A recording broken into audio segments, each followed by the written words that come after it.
उत्तर भारत में इस समय आसमान से आग बरस रही है। पारा 45 डिग्री के पार है और इसी भीषण गर्मी के बीच कानपुर में बिजली कटौती ने हाहाकार मचा रखा है। बिजली संकट की इसी गंभीर समस्या को लेकर आज गोविंद नगर विधानसभा से भाजपा विधायक सुरेंद्र मैथानी एक्शन में नजर आए।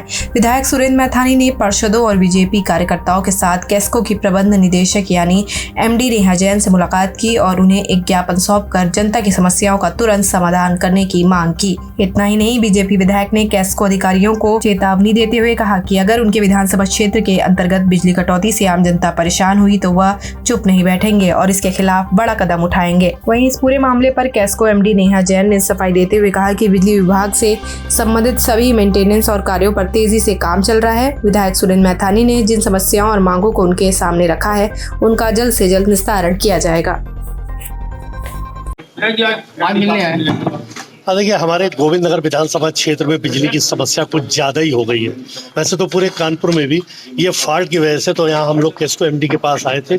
यहाँ हम लोगों ने अपनी जनता के उस आक्रोश को रखा है कि कैसे लोग तड़प रहे हैं। नीट के एग्ज़ाम के लिए बच्चे कैसे तैयारी कर रहे हैं, उनको कठिनाई आ रही है। DM ने आदेश किया है कि 11 बजे से 4 बजे तक घरों में रहें। लाइट कटेगी तो हम कैसे घरों में रहेंगे। सारी समस्याएं, मरीज परेशान हो रहे हैं। तो इस पर जो निकल करके निष्कर्ष आया है वो ये आया कि जो फॉल्ट था वो CUGL के जो लोग लाइन डाल रहे हैं वो लाइन बिना देखे हुए अपने टारगेट को पूरा करने के लिए जो वैश्विक दिक्कत आई है उसको लेके वो जल्दी से जल्दी गैस लाइन डालना चाहते हैं। इससे पूरा लाइन बिजली की आपूर्ति पूरी है लेकिन फॉल्ट हो जाने की वजह से लोगों को लाइट नहीं मिल रही है। सब स्टेशन के आगे वो फीडर आगे लाइन नहीं भेज पा रहा है। तो ये दिक्कत के लिए मैंने कहा कि उनको आप नोटिस भेजिए, आप अपना काम करेंगे। कहा है MD साहब ने कि हम उस पर उनको नोटिस जारी करेंगे, हम अपनी कानूनी कार्रवाई करेंगे क्योंकि इनका हमारा कर्तव्य है कि हम जनता को लाइट दें। और जब लाइट हमारे योगी आदित्यनाथ जी महाराज 24-24 घंटे दे रहे हैं तो यहाँ पर लोकल फॉल्ट की वजह से क्यों कट रही, इसके लिए हम लोगों ने व्यवस्था बनाई। आज तय हुआ है, सहमति बनी है कि एक 2-2, 3-3 अधिकारी लेवल के लोग हर सब स्टेशन पे जहां पर कठिनाई आ रही है, जहां से ये दिक्कत आ रही है वहां नियुक्त किए जा रहे हैं। 8 बजे से 1 बजे तक उनकी ड्यूटी होगी, उनके नंबर पब्लिश होंगे और वो लोगों की कंप्लेंट को खुद भी ऑनलाइन करेंगे। लोग भी ऑनलाइन कर सकेंगे, ये भी ऑनलाइन करेंगे और प्रयास करेंगे कि जल्दी से जल्दी उस समस्या का निदान हो। लोकल स्तर पर भी जो ट्रांसफार्मर की टालियां हैं उनको भी और मात्रा में बढ़ाने का लगातार काम किया जा रहा है, जिससे जहां ओवरलोड हो, ट्रांसफार्मर की क्षमता बढ़ाना हो, वो बढ़ाया जा रहा है। जो दिनों के हिसाब से, घंटों के हिसाब से ये काम करने की बात कही है। और सबसे बड़ी बात कि जो हाथ गाड़ी से फॉल्ट ठीक करने वाला गैंग था उसको उन्होंने कहा है कि हम हर सब स्टेशनों पर जहां पर ये कठिनाई आ रही है, जहां फॉल्ट हो रहे हैं, जहां दिक्कत हो रही, बिजली कट रही है, उन सब स्टेशनों पर हम ई-रिक्शा या कोई गाड़ी सुनिश्चित कर देंगे जिससे गाड़ी से फॉल्ट बने।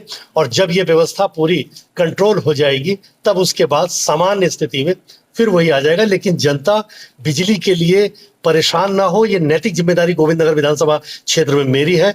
मैं इसका हर हाल में निदान करा के मानूंगा और वैसे पूरे कानपुर को भी लाइट मिले इसकी भी मैं व्यवस्था पूरी करने का प्रयास करूंगा। जैसे कि कल भी मैंने आपको बाइट के माध्यम से अवगत कराया था, दक्षिण कानपुर में जो हमारे 9 सब स्टेशन है वो ट्रांसमिशन के एक सब स्टेशन के अफेक्ट होने की वजह से उसमें जो सप्लाई है वो एक सिंगल सोर्स सप्लाई रह गई है, जिसकी वजह से थोड़ा व्यवधान उत्पन्न हो रहा है। तो इसके रेफरेंस में आज माननीय विधायक जी गोविंद नगर ने यहाँ पे आके बाकी अन्य प्रतिनिधियों के साथ चर्चा करी है और एक सार्थक चर्चा में कुछ हम लोग ने निष्कर्ष निकाले हैं।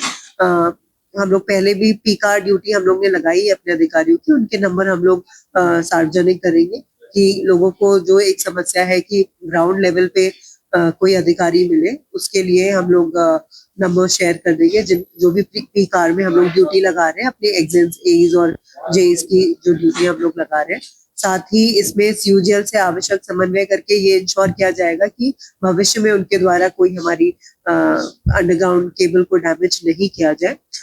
तीसरा जो बात हुई थी कि फॉल्ट्स को अटेंड करने में थोड़ा समय अधिक लग रहा है, तो उनको समय अधिक ना लगे। गाड़ियां हैं हमारे पास पर्याप्त मात्रा में और वो गाड़ियां हम लोग GPS के द्वारा मॉनिटर कर रहे हैं, परंतु फिर भी और अच्छे से रेजोल्यूशन हो पाए इसके लिए हम लोग ई-रिक्शा की व्यवस्था भी कर रहे हैं। हो सकता है इसमें 1-2 दिन का समय लगेगा क्योंकि कोई भी नई व्यवस्था शुरू करने में थोड़ा समय लगता है, तो आप लोग से धैर्य, आप लोग प्लीज इसमें धैर्य का परिचय दीजिएगा।